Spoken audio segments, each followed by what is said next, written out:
Shalom teman-teman yang dikasihi Tuhan. Kita bersyukur karena pada malam hari ini kita diberikan kesempatan yang indah untuk bisa berkumpul dan bertemu di ibadah Komisi Pemuda Virtual Fellowship. Walaupun masih secara virtual, tapi biarlah hal ini tidak menyurutkan semangat kita untuk memuji dan memuliakan nama Tuhan. Kita mau satukan hati kita mau bersuka cita, kita mau angkat pujian sebab Tuhan baik.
Kita mau angkat pujian kita yang terbaik bagi Tuhan.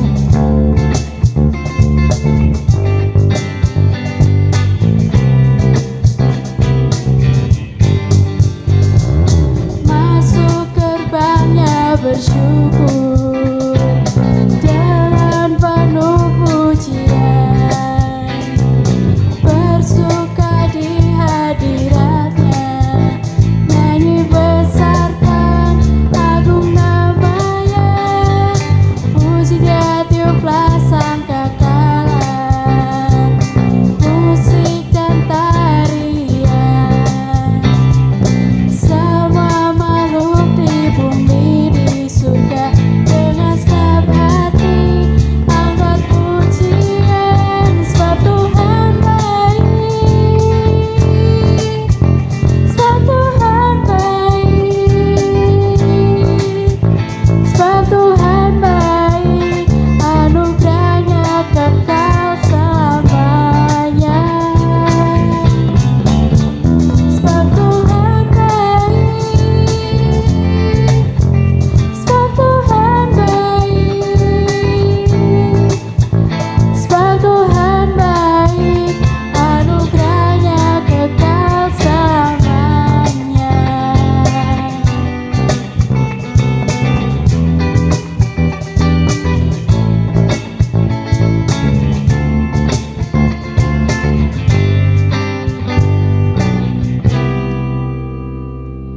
Untuk memulai ibadah kita pada malam hari ini, mari kita bersatu dalam doa, kita berdoa. Bapa yang di dalam kerajaan surga yang mulia, terima kasih Tuhan untuk cinta kasih-Mu yang luar biasa bagi setiap kami, sehingga Engkau masih mengumpulkan kami di tempat kami masing-masing, tapi untuk bersama-sama memuji dan memuliakan nama-Mu ya Bapa. Bapa, kami mau serahkan ibadah virtual ini ke dalam tangan kuasa-Mu. Kau yang boleh berkati ibadah ini dari awal, pertengahan hingga akhir ya Bapa. Terima kasih Bapa, terima kasih Yesus, kami mau serahkan ibadah ini dalam tangan kuasa-Mu. Haleluya, amin. Kini tiba saatnya kita akan mendengarkan kebenaran firman Tuhan. Kita mau fokus, kita mau siapkan hati kita, dan kita angkat pujian, berikanku hati.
Selamat malam teman-teman pemuda.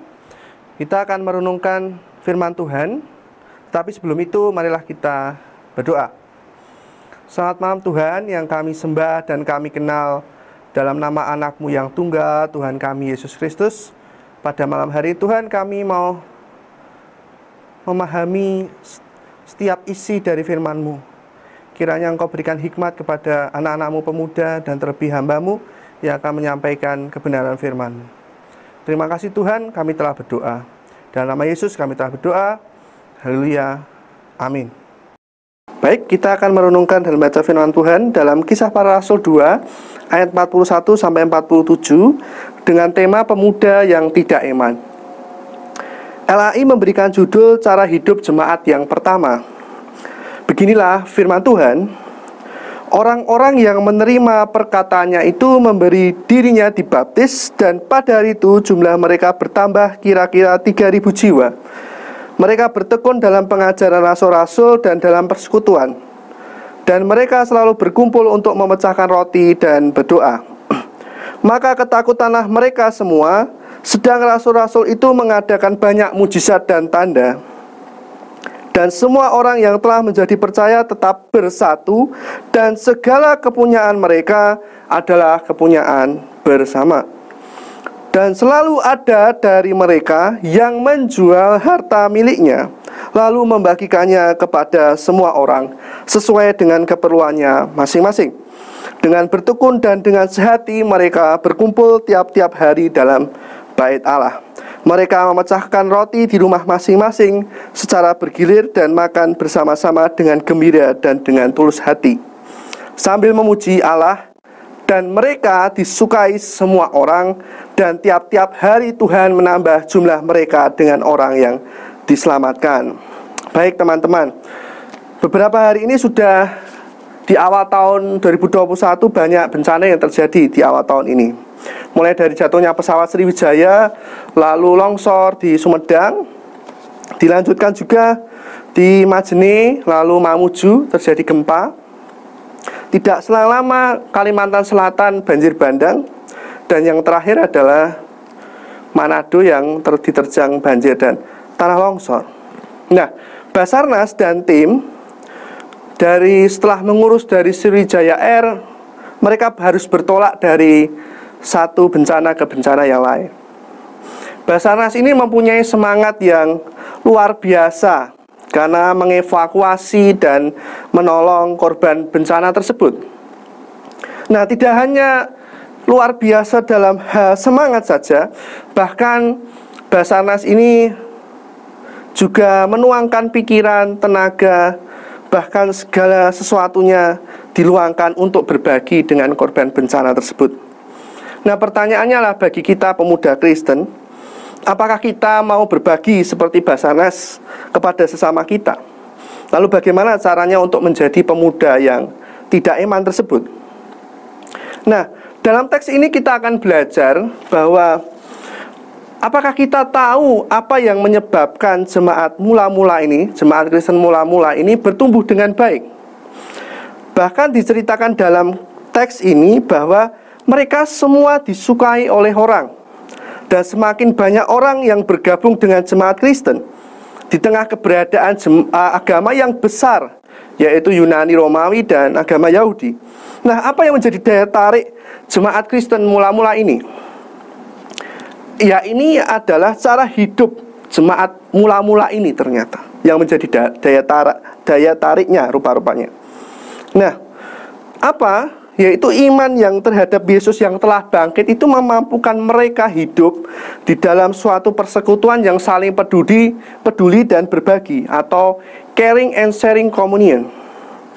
Mereka sangat memperhatikan pertumbuhan spiritual atau rohani mereka. Mereka juga bertekun di dalam pengajaran rasul-rasul, lalu juga memperhatikan, yang lebih penting adalah memperhatikan kebutuhan hidup jasmani atau sosial mereka. Mereka juga dalam kesatuan dan kebersamaan. Segala kepunyaan mereka pun mereka jual, apa yang mereka punyai mereka kasih kepada sesama mereka pada waktu itu. Mereka juga bertumbuh bersama di dalam mendukung dan menopang di dalam persoalan masalah-masalah sosial mereka yang ada. Termasuk juga masalah finansial. Mereka mau meneladani cara gaya hidup Yesus yang senantiasa peduli dan berbagi kepada banyak orang. Cara Yesus inilah kini dipraktekkan dan dikembangkan dalam komunitas umat perdana ini. Nah, lalu apa yang dapat atau patut kita pelajari dari cara hidup jemaat yang pertama ini? Untuk mewujud nyatakan sesuai tema yang diberikan oleh pengurus, pemuda yang tidak eman. Tidak eman di sini saya tafsirkan itu murah hati ternyata. Nah, yang pertama adalah di ayat 42a, yaitu tentang bersekutu. Mereka terus bertekun dalam pengajaran rasul-rasul dan di dalam persekutuan. Jadi ada dua ciri di mana jemaat itu dikatakan bertekun dalam pengajaran. Artinya dalam hal ini itu bertekun itu rajin, giat, dan disiplin. Bukan diselipin bahasa sekarang, atau kalau ada waktu baru dikerjakan. Nah, ketekunan mereka adalah kerinduan untuk selalu belajar atau diajar oleh para rasul. Mungkin para rasul sekarang ya hamba Tuhan begitu ya. Nah, inilah salah satu ciri jemaat perdana yang ideal, yaitu mereka adalah jemaat yang selalu rindu untuk belajar. Tidak hanya datang beribadah hanya formalitas, tetapi belajarlah firman Tuhan. Itu yang menjadi penting bagi kehidupan mereka. Nah, proses belajar ini mutlak, karena iman itu sebetulnya bukan sesuatu yang bertumbuh untuk kemudian menghasilkan buah yang baik kalau kita tidak memupuk. Seperti tanaman, kalau tidak disiram, diberi pupuk, dirawat, ya akan mati. Begitu pula iman kita. Nah, kalau begitu, iman juga seperti tanaman, kalau tidak dirawat dan dipelihara juga akan mati. Jemaat mula-mula bertekun di dalam persekutuan. Mereka tidak hanya bertekun di dalam pengajaran rasul-rasul. Memang benar kalau berbicara soal iman itu masalah pribadi, tapi iman itu dapat muncul bila kita beribadah dengan persekutuan, seperti yang kita lakukan saat ini walaupun secara virtual. Nah, sebagai persekutuan di dalam gereja, kita terpanggil untuk menciptakan suasana yang hangat dan bahkan saling memperdulikan satu dengan yang lain. Dan yang terpenting adalah kasih Allah diberlakukan dalam kehidupan persekutuan kita. Namun kenyataannya di dalam persekutuan tidak mudah untuk menghadirkan menciptakan hidup persekutuan yang hangat dan saling memperdulikan satu dengan yang lainnya. Yang kedua, berbagi. Ayat 44-47 menggambarkan suatu persekutuan yang rela berbagi kepada sesamanya. Orang-orang percaya ini dalam ayat ini mau menunjukkan sikap tidak eman atau murah hati. Kalau kita melihat saudara kita yang terkena musibah pada akhir-akhir ini, apakah kita tergugah hati kita untuk menunjukkan sikap tidak eman itu, atau peduli dan memberikan apa saja yang kita miliki sesuai teks, bahwa untuk meringankan saudara-saudara kita yang terkena musibah, Tuhan saja selalu memberi dan menolong untuk kita. Kita pun sebagai umat Tuhan di dalam persekutuan pemuda harusnya kita memberikan contoh yang terbaik untuk saling mendoakan dan mau berbagi dengan rekan-rekan kita yang membutuhkan. Mari kita bersama-sama untuk tidak eman atau murah hati di dalam memberikan sebagian dari apa yang kita miliki. Dan untuk apa? Meringankan saudara-saudara kita. Lalulah mari kita tunjukkan rasa saling, yakni saling peduli, saling berbagi, dan saling murah hati atau saling tidak eman itu. Apa yang pelajaran yang dapat kita ambil dari komunitas atau jemaat mula-mula ini? Yakni menjadi komunitas yang bersekutu, peduli, dan saling berbagi. Itu adalah karunia Roh Kudus, sekaligus karya yang harus kita wujud nyatakan di dalam mengikuti jejak pelayanan Kristus. Marilah kita sebagai pemuda Kristen menghayati cara hidup ini, secara pribadi maupun persekutuan, yang apa? Peduli dan berbagi, sekaligus kesempatan untuk kita berkarya sebagai pemuda Kristen, lalu bagi Tuhan dan sesama. Dan inilah saatnya kita berbagi, terlebih juga karena dampak pandemi yang sudah 1 tahun ini kita lewati, lalu bencana yang akhir-akhir ini atau awal tahun ini terjadi. Nah, amatilah apakah tetangga atau teman kita sepersekutuan dahulu menantikan tindakan berbagi kita. Perlihatkan apa juga lingkungan kita di sekitar kita memerlukan tindakan berbagi kita. Lihatlah itu. Selamat menjadi pemuda yang tidak eman. Kiranya Tuhan Yesus memberkati. Amin. Mari teman-teman kita memanjatkan doa syafaat sekaligus doa penutup untuk mengakhiri persekutuan pada malam hari ini. Mari kita berdoa. Tuhan yang kami sembah, Tuhan yang kami kenal dalam nama anak-Mu Tuhan kami Yesus Kristus, kami berdoa Tuhan untuk bangsa dan negara kami yang pada akhir ini, minggu ini dinyatakan bahwa kita memasuki 1 juta kasus COVID-19. Kami berdoa Tuhan untuk Tuhan memulihkan bangsa kami Indonesia, agar bangsa yang kami Indonesia pulih dari segala permasalahan baik COVID, perekonomian yang sedang melanda Indonesia. Kiranya Engkau juga memberkati Bapak Presiden, agar Bapak Presiden mampu melayani kami sebagai masyarakat, agar Bapak Presiden tetap sehat dalam menjalankan tugasnya dan serta jajaran-jajarannya. Kami juga mengingat Tuhan untuk kota kami Salatiga. Kemarin Tuhan, jajaran kota Salatiga, Bapak Wali Kota, Wakil dan Forkompinda sudah divaksin COVID. Kiranya Engkau juga berikan kekuatan dan kesehatan bagi mereka untuk menjalankan tugas sebagai pejabat negara di kota Salatiga. Kami juga berdoa Tuhan untuk gereja kami, GKMI Salatiga. Walaupun kami ibadah di tengah-tengah situasi yang seperti ini, ada yang offline, ada yang online, kiranya Tuhan tetap menghadirkan kasih-Mu, tetap menghadirkan persekutuan ini dengan hangat, agar persekutuan ini tidak hanya persekutuan yang menjadi formalitas biasa, tetapi menjadi persekutuan yang menghangatkan dan saling peduli dan saling berbagi. Kami juga berdoa untuk hamba Tuhan GKMI Salatiga, Ibu Endang, Pak Paul, Pak Darsono dan Pak Antoni. Kiranya dalam menjalankan setiap tugas pelayanan yang ada di gereja, baik GKMI Salatiga Pusat maupun GKMI Salatiga Cabang Salatiga Timur, kiranya Engkau memberkati hamba-hamba Tuhan dalam kesehatan, dalam apapun yang dibutuhkan untuk melayani kami sebagai jemaat. Kami juga mengingat komisi kami, Komisi Pemuda, walaupun kami beribadah di tengah-tengah ibadah yang virtual seperti ini Tuhan, tapi kami tetap merasakan kasih-Mu, tetap merasakan kehangatan persekutuan ini. Kiranya Tuhan yang mengikatkan tali persaudaraan di antara kami, pemuda. Dan kami juga yakin Tuhan menumbuhkan semangat kami pemuda untuk terus maju dan menjadi pemuda yang tidak eman sesuai firman Tuhan. Dan kami bersyukur Tuhan atas firman Tuhan yang telah saya sampaikan. Kiranya dapat menjadi pelajaran bagi saya dan teman-teman pemuda yang ada di tempat ini, IEC.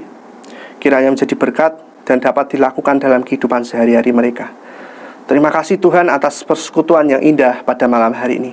Kami tutup diandaskan atas nama Tuhan kami Yesus Kristus. Haleluya. Amin.